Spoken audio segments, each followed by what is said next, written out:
Right, so here it is. This is the machine that's been causing all the trouble. After giving many months of faithful service, this MXP200 has, or this Runcam Split up front here in the MXP200 has started causing issues.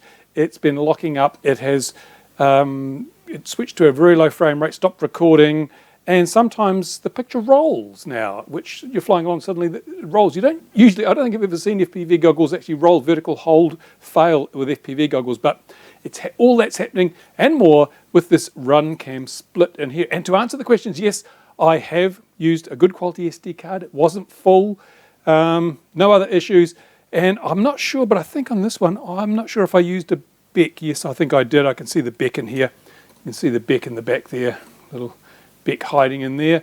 So there is a good quality 5 volts getting to the camera itself. Righto. Well, let's pull the lid off this and see what's inside. I have a feeling a lot of people have said it's probably the little cable that connects the camera to the board. Here's one of these little cables here. It's a spare one.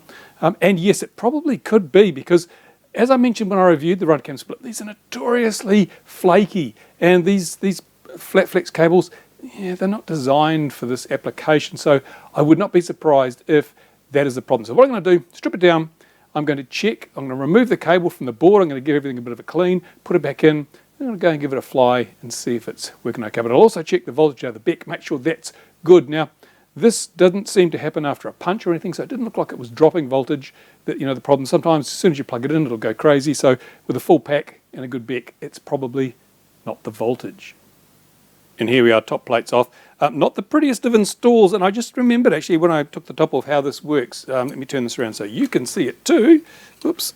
I've got a video transmitter here with a 5 volt regulator in it. That's the regulator I'm using to power the split board. The 5 volt out from the video transmitter goes to there. Never had any problems with that before, and the video transmitter seems to be working just fine. I really don't think that beck is going to be the problem. So, but I will. We'll check first of all. First easy thing to do is to take the split, clean that little cable where it connects, check for damage and see how that's working. But as you can see, it's not that tidy an installation, but this machine is quite old now and it's been through the wars. So let's take the split off and see if we can spot anything on that. Here's that little cable I was talking about. It goes from the camera here to the split board, and as I say, they're not really designed for this sort of thing. Not a good use of the technology. Perhaps the weakest point in the whole damn thing. Now let me see if I can get this, and I can't remember how this, I can see that there is some, obviously that's been pushed down quite hard by the restrainer. Let's just focus in on that so you can have a look. See? Hopefully you can see that there is actually sort of a line through the middle of the coppery bits on that connector there where the pressure has been holding it against the flat flex connector on there. So I don't think that's going to be the problem this time. But what I'll do is I'll give this a bit of a clean with some alcohol and I'll reseat it and we'll take it for a little fly and see if it's any better. Okay, cable cleaned and reseated. Now what I'm going to do is I've got a monitor here. Let's have a look at that, bring that into the scene. I'm going to turn this on. I'm going to try wiggling and banging this cable, see if I can get that to fault. Go into the fault mode. We're going to work? Yes, it's working. Look at that, brilliant. So at the moment, video is quite good, quite crisp, quite regular. Let's just give it a good old bang. It's still satisfactory. Let me just flex the cable by the camera here. So far, I'm not getting it to fault. I did put a bit of hot glue around with the cable just to give it a bit of support where it goes onto the board. That may have had an effect, but the only way we're going to know now is take it out and fly it. Right, so I took the MXP200 out, did some flying. I've given it quite a bit of flying now. It's had quite a thrashing.